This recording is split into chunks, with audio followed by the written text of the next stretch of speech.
working? 안녕하세요. So, I'd like to first thank CBS and the Ministry of Health and Welfare for this invitation. It's really a pleasure to be here. I love coming to Korea. I love talking about policy in Korea. It's such an interesting laboratory with so many profound transformations taking place that it's one of the most really interesting countries to work with in the OECD. And I've been fortunate enough to have exchanges with a lot of the policymakers here over the years. So I was originally asked to talk about challenges for a proactive policy in the area of migration. And I'd like to talk about planning migration. What does it mean to plan migration, to think about planning and the policy intentions behind that and some of the real-world consequences. When I come to Korea, quite often one of the questions is, at the OECD, what's the best policy?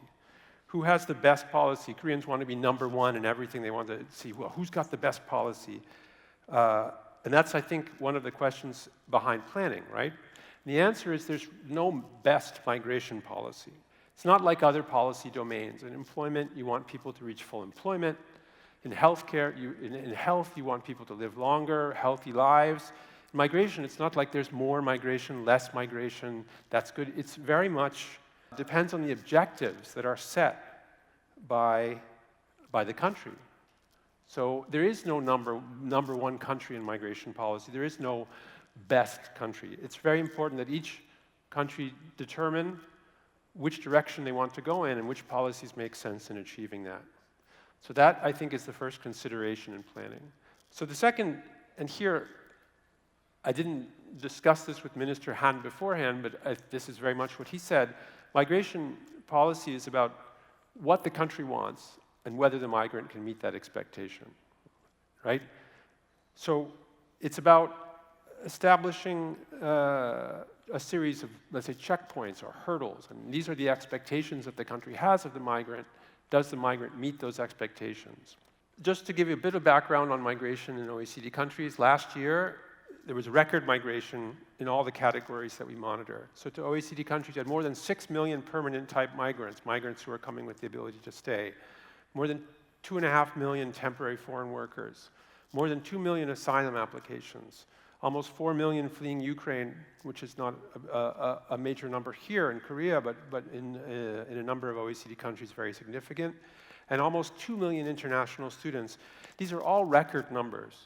In the 20 years we've been tracking this in the same standardized method, this is the highest number ever. And part of it's due to this bounce back from the pandemic, and part of it is due to post-pandemic demand, and some of the pent-up demand, but this is almost all the result of policy decisions that have been taken in individual OECD countries. So the policy decisions affect the number of people who come and what they do. If we look at why people come, right? So here we're looking at just permanent type migrants. So these are migrants who come with a status that allows them to stay indefinitely. Overall, migration to the OECD, it's only about 20% for work or economic reasons, about 30% for family reasons. If we look just at Korea, only about 1% of all these permanent type migrants last year came to Korea. It's most of them are overseas Koreans, the ones who come to stay. So it's a very different composition of migrants here. If we look at permanent. This doesn't include temporary workers. Korea has a very large temporary migration program, one of the biggest in the OECD, but here we're looking at the people who are admitted on a grounds that allows them to stay over time. So I said that policy decisions produce the flows. Now, it doesn't always control the number. So the decision to admit someone is one thing, and actually the numbers are something a bit different. So there's a large part of migration that policymakers really don't have control over the numbers, right? So nationals, Koreans who come and go from Korea, there's no control over that. Family migration for family formation. So if Korean marries someone abroad, resident foreigners. In OECD countries, people can bring their family members. Free movement within Europe, between Australia and New Zealand, not that relevant here. And once a country has agreed to international standards on according protection, also humanitarian movements. So the policy has been decided, but the numbers have not. On the other hand, OECD countries have a very large control over other categories. So labor migration, economic migration, people who come for work, people who are chosen on the basis of their characteristics and admitted in a voluntary way, family migration for some categories, the choice to resettle refugees, international students, working holiday makers, and countries also control who gets to stay long term, the transition to permanent residence and acquisition of nationality. So there is a policy decision, but the numbers aren't always possible to control. So that has significance for what it means to plan and migration. So if we look, even though we know that the numbers aren't controlled, there are two aspects of policy planning, right? Can the numbers be controlled and can they be predicted? So here, you can see the different categories. If you look at family, for example, you have a fairly limited control over nationals marrying people from abroad and bringing them, and it's hard to predict. On the other hand, family formation, so family reunification of migrants, you could have more control over that. And it's easier to predict because you know how many single people there are, you know about marriage rates, you know about family reunification. If we look at economic migration, which is really the focus of today's discussion, if you have a country like, let's say, Australia or Canada, where they choose people on the basis of their characteristics, they can control the numbers who are coming in, they can predict them. If it's on the demand side, you as a country can decide how many employers will be allowed to recruit from abroad. So you have and you can look a bit at the demand. So depending on the category, you can forecast the numbers that will come in some cases. In some cases, you're unable to forecast that. In some cases, you're able to control the numbers. In others, you're not. So this is one of the challenges for migration planning. Now, labor migration will focus on that because that's one of the areas where policymakers have the most control, and it's one of the most strategic areas for growth. But I'll also talk about the implications of that on migration planning in general. So there are a lot of reasons to allow labor and economic migration. If we look at the long-term objectives, building a society with a strong human capital, innovation and growth, demographic contribution, these are the basis of the migration policies in places like Canada and Australia, where there's a commitment to a steady inflow of migrants. The numbers, they change a bit, but essentially the idea is the country will grow on the basis of migration. It's 1% in Canada. In Australia, they have a fixed target every year. And so then it's just a question of who's going to be admitted on a long-term basis to meet this objective. But that's not the case in most OECD countries. So most OECD countries, it's much more on short-term objectives, on meeting needs, on meeting demand. And there may be some long-term considerations that are put in place about adaptability, about the kind of people who would be admitted based on who's likely to stay, but essentially it's driven by short-term objectives. That's the grounds of policy. There's been a bit of movement in a number of countries towards these long-term objectives recently. So you do see a policy shift in this direction. And part of that is driven by the changing demographics, which are particularly severe here in Korea, but are also a major consideration in a number of other OECD countries like Japan and Germany and so on. So here, each one of these different objectives has an effect on planning. So if you're thinking about short-term needs, it requires you to think about setting a ceiling on how many workers, who's going to be allowed to bring people in, what sectors, what occupations, what regions, what kind of firms, salary levels, and so on. Whereas if you're thinking about long-term needs, it's about defining the characteristics, this human capital of the person you want to admit, and then setting a ceiling, like in Australia or Canada, on how many of them you're going to admit. So what's the basic principle if we just look at this let's say, short-term objectives? The basic principle is to fill these labor needs that you can't meet locally. At least can't meet them in a reasonable time frame. What's the time frame? Without adverse effects on residents. What does that mean, adverse effects? Could mean that you're reducing opportunities for residents. It could also mean that you're discouraging the training system from investing in training of people to fill these jobs because they know that they can easily fill them from abroad. So you can see that some OECD countries have an issue of atrophying vocational training systems because there's a steady supply of these workers from abroad. So why invest? There's a test, some sort of test. Say, well, if you can't fill the job, then we'll allow you to recruit from abroad. And that's the model here, that's the model in most countries. Sometimes it's an individual vacancy test, sometimes it's a shortage occupation list, so on. But this is all related to how migration is planned. So then you have a decision to make about a labor shortage. When you're faced with a labor shortage, it doesn't necessarily mean admit foreign workers. There is no automatic line between a shortage and migration.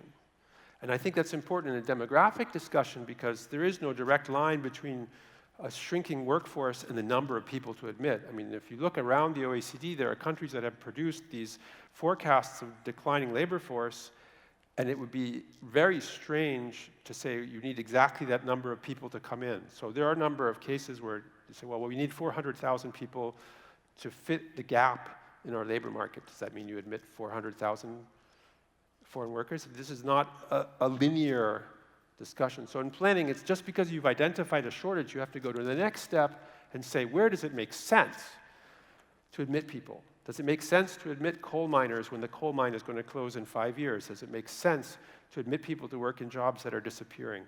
So it's not a linear equation there between a shortage and migration. When we say we're doing some migration planning, so can we forecast this? Let's look at the short-term needs. So yes, we can look at some of the short-term needs. We can look at the medium, the long-term needs. There's a lot of modeling that you can do to see which sectors and which occupations are going to have demand. And you can look at the current labor demand. So that argues, yes, we can forecast the need for economic migration. We can look at, and we can do this operation. But there are other factors that complicate this. So you have people who come in who you didn't expect to arrive through other channels. Less of an issue here in Korea because of the borders. People may come in and overstay. You weren't expecting them to be in your resident labor force, but there they are. You can have migration-induced demand. People who come in, they need somewhere to live, they need food to eat, they consume services, so they also create demand. Demand for housing, demand for transportation, and so on. Then there's the effect on the skill supply, mobility. People come in to do one job, maybe they'll do another. Same with the resident workers. They can change jobs. You're not sure what's going to happen. And skills mismatch, which is a big issue. So we live in democratic societies, fortunately. And in democracy, there's a decision that's made. There's a political mandate to deal with certain issues. And you have a political mandate to address shortages. You know, this is one of the functions that policymakers are asked to do, is to address shortages. That serves a regulatory function. You have to create laws. And a political function, you have to actually respond to voters who want to meet needs. And I'm here as an expert, or I was asked here as an expert. I don't know if I'm an expert. No, but there is a role for experts and a role for expertise, and there's an idea of basing this on, let's say, what Christina Boswell wrote a nice book about this, calls technocratic mode of justification, which is essentially saying, let's listen to the experts. And I'm going to talk about how that works and why it's not always right to listen to experts. So just very quickly, what she says is, when do you look at expert knowledge? You look for expert knowledge to justify a policy decision. And this is what planning involves quite often. You have a bunch of people who are so-called experts, and you're going to use their information, their evidence in arguing, and you're going to be able to point to them and say, well, look, these very smart people said this is what we should do. And in migration, this is quite often used because migration is a risky area. A lot of politicians, a lot of policymakers are reluctant to make big decisions on issues because it's a risky category. These are big decisions about migration. It can cause harm. You don't know how much. If things go wrong, you don't know.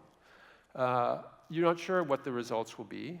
And you need to have some kind of guidance in this process, societal steering. So everyone agrees that we have to address shortages. Everyone agrees that there's some role for migration in addressing shortages, but there isn't agreement on how much, what kind of people. So let's talk to experts. So I just want to give one warning example from Korea, from my experience, about this interest in using expert knowledge. That sometimes there's a desire to use external expertise that is bigger than the actual availability of expertise. So here's an example. I read this article a few years ago about, in a Korean newspaper, that the OECD has a so-called threshold of 5% for a multicultural country, multicultural society, right? And I keep seeing these articles, 5%, OECD says 5%. Once you hit this 5% threshold, your country is multicultural. And this has consequences. So if you have this number in your head, you're thinking, well, this is a policy threshold. I should do something to reach that, to change my policies based on this threshold. Except this is made up. This doesn't exist. No one at the OECD ever said this. This number just keeps circulating in Korea in articles and in discussions all the time. I looked and I talked to colleagues. No one has ever said this. Talked to some of the researchers who had published articles going back 10 years on this. No one knows where this came from. So this just shows that sometimes you want to have an expert say something. 5% is a multicultural society. I don't even know what a multicultural society is. So there's a demand for expertise which is sometimes bigger than the actual reality of expertise. This is a very politically useful threshold, but it's not ours. I don't know where it came from. Okay, so with that in mind, let's take a look and see. Now we've talked a bit about the theoretical framework. Let's take a look and see what happens in OECD countries when we set up this numerical limit on labor migration, because this is really the case where planning is most visible in setting limits.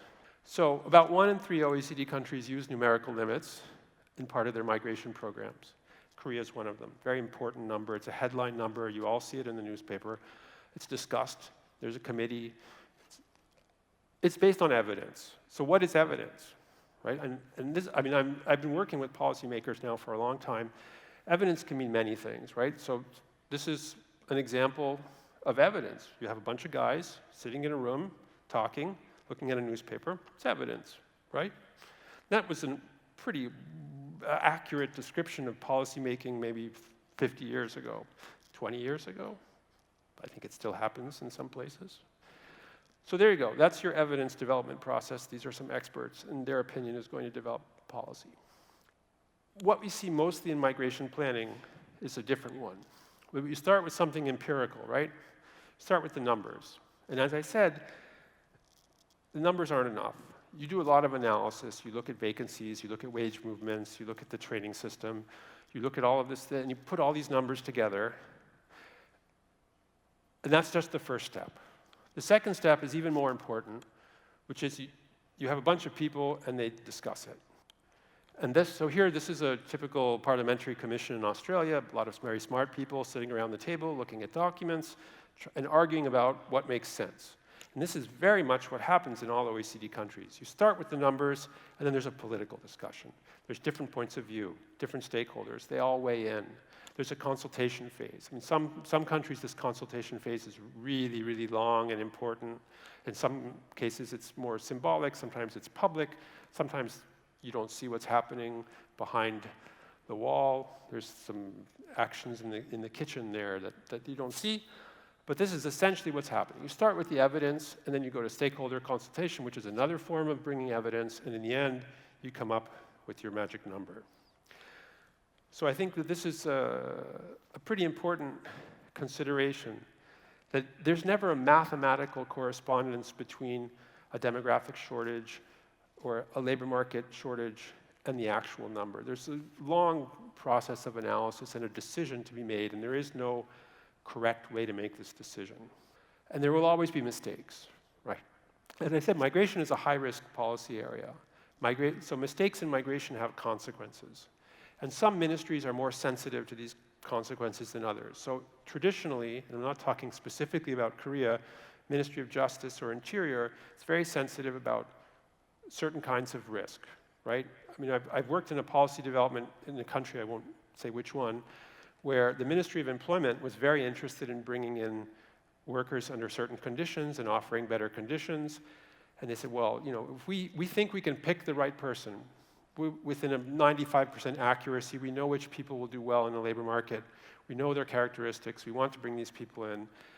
And so that's fine, right? So you bring in 20 people, and one of them doesn't find a job, doesn't work out. That's not a big deal. Ministry of Interior, a very different perspective. You bring in 20 people to do something. If one of them doesn't do that, that's a problem. So they stopped the reform, and because they were unwilling to take this risk. So this is a high-risk area. And quite often, a policy gets introduced. You need to make adjustments. The consequences can be fairly significant. You need to be able to work within the policy cycle. What's the problem? Have you addressed it? You're going to make mistakes. You have to take those mistakes into account and adapt them. So I think this is also it's also an important consideration, especially when it's dealing with new issues, dealing with a situation like the one in Korea. There will be some adjustments to make. Some of the initial policies won't have the effect. So I'm going to give you some examples, some policies that didn't work out as they were expected to, some planning that didn't go as it was planned. So here's one example, United Kingdom. So this is before Brexit. The United Kingdom leaves the European Union, reforms its labor migration policy, shifts to a new skilled migration policy, and like most countries, as the OECD recommends, there's a regulatory impact assessment, which means a document where we say, this is what we think is going to happen with this new law. Other things might happen, but this is what we think will happen. And these are some of the smartest people in the country working on these documents. So they said, okay, we'll put in a new policy, and this is what we think will happen in the different scenarios. These are how many skilled workers will come in under our new policy. We're taking away the limits, and this is what we think is going to happen. Right? So the very nice gray line at the top, green line at the bottom. This is our range of expectations. And the black line is what actually happened. Right? So the pandemic, entries came down. Then boom. Boom, what happened? Well, there was, first of all, an enormous need for care workers. And businesses realized they could recruit people to work in the healthcare sector under this new policy, and they did. So this isn't a mistake. No one's getting fired over this. But this can happen. So you have some expectations of a policy, and it doesn't work out that way. Now, there are some changes now in the policy, because this was something where they didn't expect to have 140,000 people come in 1 year under their policy, and so they said, well, this is actually much bigger. And so we need to think about why that happened and what we're going to change. Another example. So the UK, sorry, I'm talking about the United Kingdom, which is a very nice policy, but it's just an example of how these things work. So the objective was to raise the number of international students, a target of 600,000. And many countries have these targets for international students. So to attract international students, one way to do that is to give them good, favorable conditions. So they changed the policy, and they said, okay, well, international students can come in like before. They can work like before. They can bring their family, and their family can work. And after they graduate, they can stay 2 years and look for a job. And during that period, they can work. They thought this is a very sensible policy. International students, they studied. They're really great in the labor market. Why not? Well, what happened? Right here. Boom. It took off. It was the students came and the dependents came. Suddenly, people realized that the best way to go to the United Kingdom to work was to go, one as a student, and the spouse could come with them and just work. So it's much easier than getting a work visa. So everyone went into this channel. So this is the kind of thing it's a very well-intentioned policy, absolutely normal, very common to have a favorable policy for international students in most OECD countries, not the United States, but others.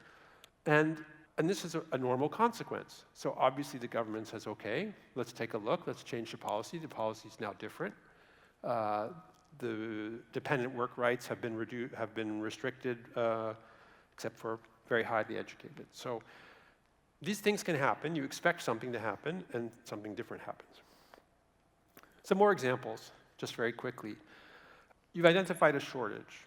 So in Australia, a few years ago, they looked at the shortage. They said, oh, we don't have enough hairdressers.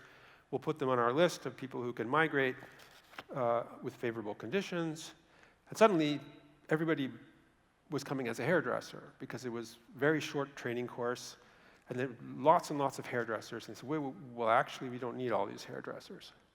Canada, around 2010, the same thing. They put the restaurant managers were included as a shortage occupation because they didn't have them. And then within a few weeks, they had 1,000 restaurant managers come in, so they put a cap on the number. But these are the kinds of things. New Zealand, they said, okay, we'll let people come in as long as the employer is accredited. And that was if we have an employer that we trust and goes through our trusted employer system, they can come in. What happened?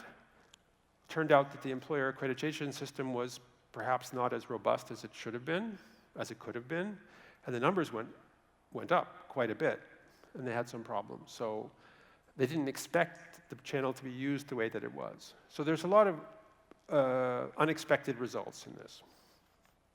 So I'm going to come to one point which I know is interesting here because it's a policy issue and discussion, which is domestic workers. This idea, we don't have enough domestic workers, we should bring domestic workers. We bring domestic workers because they will boost labor force participation of women, and they will boost fertility. So what's the evidence? There's a lot of work that's been done. Patricia Cortez and others have done this, Tesada. Really nice work on this. There is some evidence that if you do have domestic workers available, affordable domestic workers, migrant domestic workers, it increases the labor force participation by highly educated women a bit. I mean, it raises the number of hours worked. There's less evidence on impact on fertility, but this is the general idea. But if we look a bit more closely at this, there are lots of ways to look at this question of domestic work. There are many OECD countries where migrant workers are very common in domestic work. It's not always associated with increased fertility. Quite often, the countries that have large supply of migrant workers in the domestic sector have very low fertility. So, I mean, it's not a causal effect, but just having lots of low-cost domestic worker, migrant domestic workers doesn't magically transform the fertility situation. And I think there are a few points here. I worked in Italy for many years, about 600,000 migrant domestic workers in employment there. And it's a very different effect. It's not really a fertility effect.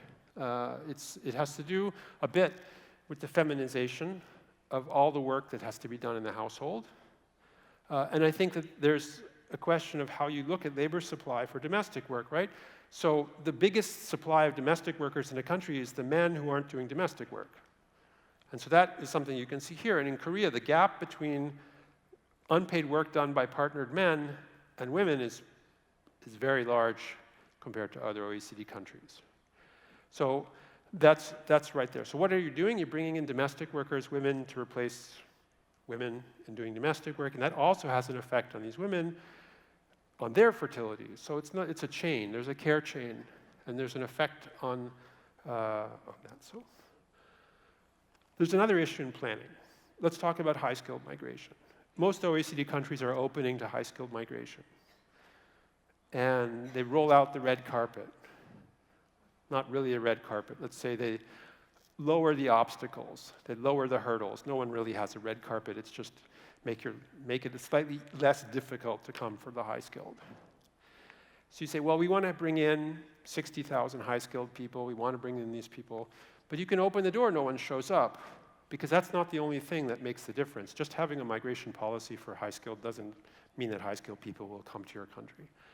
So we have these indicators of talent attractiveness that we've developed, and you can see Korea here is in the mid to lower tier in attractiveness for the highly educated workers.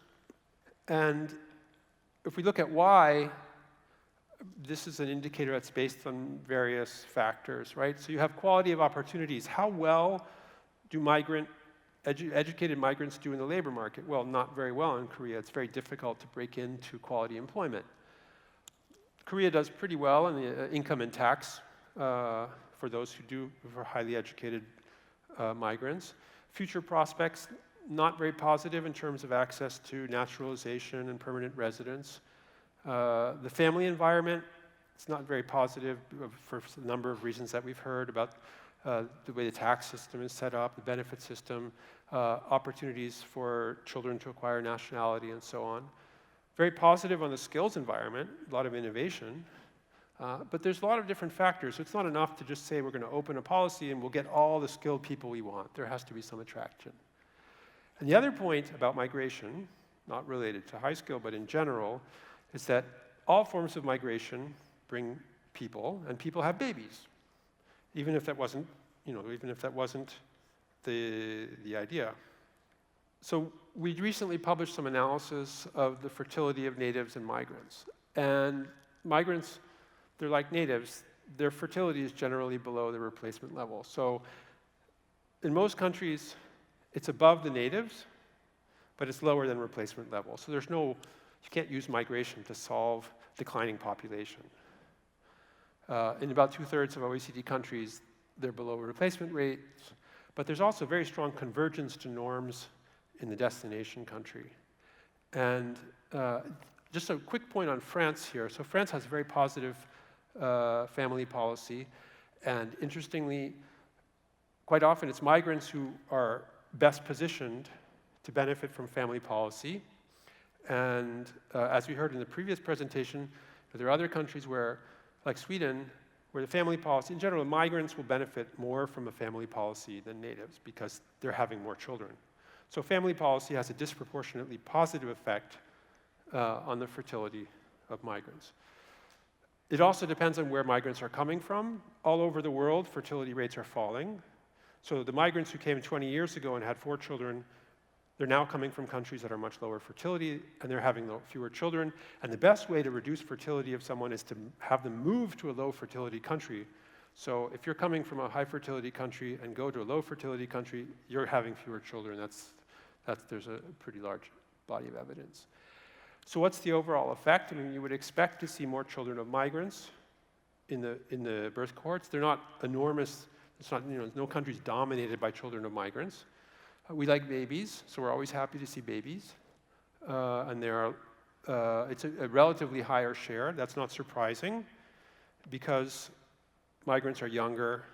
They're in their childbearing age. They're coming from higher fertility countries in most cases. And there's also this post-arrival birth spike, which is that migrants often come with the intention of having children for family reunification. They come for family reasons. Women come for family reasons, and the first thing they do is have a baby. So that makes sense. That makes their total fertility rate look higher because of this post-arrival birth spike. Okay.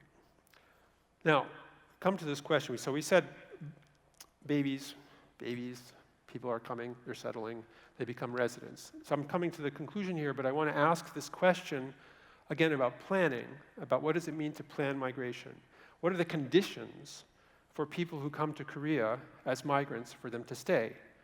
So we already heard this, that family is very important in providing wealth, to buy housing. Migrants come, they have no wealth. Quite often they're in debt, especially if they're lower educated migrants coming in one of the temporary programs. But they have no wealth in the country, they have no resources, they have limited social capital. In Korea, minimum wage earners usually would receive about half of their income in non-contributory benefits. Foreigners don't have access to those. So if we look just to say, well, what's the condition if you come here to earn minimum wage, you're below the poverty threshold and you don't have benefits. This is from the OECD tax benefit model. There may be some actual differences in application, but if we look at the model, it's not a very comforting vision of the conditions, the living conditions for minimum wage workers. So we say, okay, well, both spouses can work, minimum wage, but still, it's not a very favorable consideration. So that's an important thing in thinking about long-term. How do you turn short-term migration for needs into long-term contribution to population? You have to look at the conditions in which migrants are put. We heard about family policy. What's the eligibility for family policy, and so on. And there is a question. So this is a television series that we liked a lot. very popular in Europe, the Extraordinary Lawyer Woo Korean series. So there's an episode, I think it's episode 9, where there's a scene where these children are coming out of school at the end of the school day, and they're all going to these school buses to go to a second school. And none of us understood this scene. Like, why are they finishing school? They're going to another school? No? And as we heard, I mean, it's the OECD country where there's the largest expenditure on supplementary education. The average family spends something like 20% of the minimum wage level on additional education services. And so you have to ask, if you're coming from abroad into this system and you have low wages, are you able to guarantee the same contribution? Now, Korea has a great education system in the program of international, the PIAC, the Program of International Assessment of Adult Competencies. Koreans with a secondary education often score better than people who are university level in other countries. That comes at a price that families are paying. Can migrants pay that price? Are they in the conditions? Do they have access to these same resources? So this is an important question, and just like this question of education, it's everything else. What are the conditions that migrants will be in order to be able to to participate in Korean society? So migration planning isn't just about labor demand and how many people you need, but it's also about what are the conditions they're going to live in. So come back to the first question, what's the best policy, right? Who's got the best policy? And I think this is a pretty standard policy development cycle here. What's the objective? What are you trying to obtain? Is it short-term needs? If it's short-term needs, there's a set of considerations, but you need to be aware of possible implications. Are you doing the right policy to achieve it? Now, if we just look at something like the temporary foreign worker program in Korea, there have been changes, make longer and longer and longer stay, which has consequences. People settle. If we look at what's happening just in the past year and trying to get people to move into permits where they can stay and work in technical jobs in the shipbuilding industry and so on for longer, that's your policy treatment. Do you have a commission or a committee or a group of experts that are able to monitor and evaluate and adjust this policy? Do you have the political space to make changes?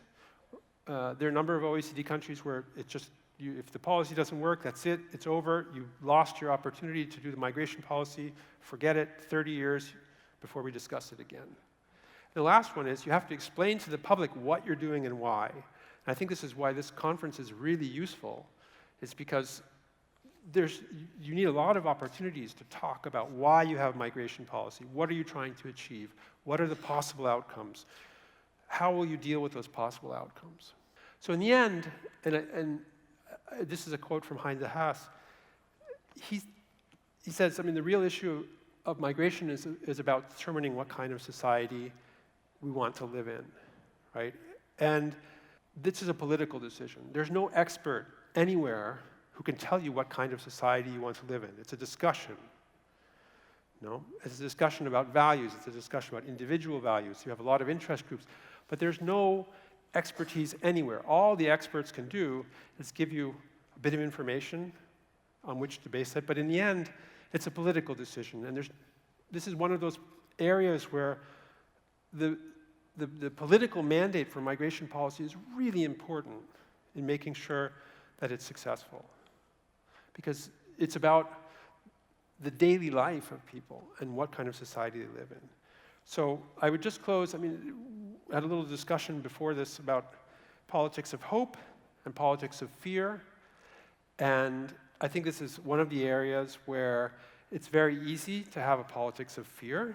And it's very difficult to have a politic of hope. But certainly if you're talking about building a future society, that can be based on hope more than on fear. So thanks for the opportunity for this little exposition. And I would close by just saying, 감사합니다.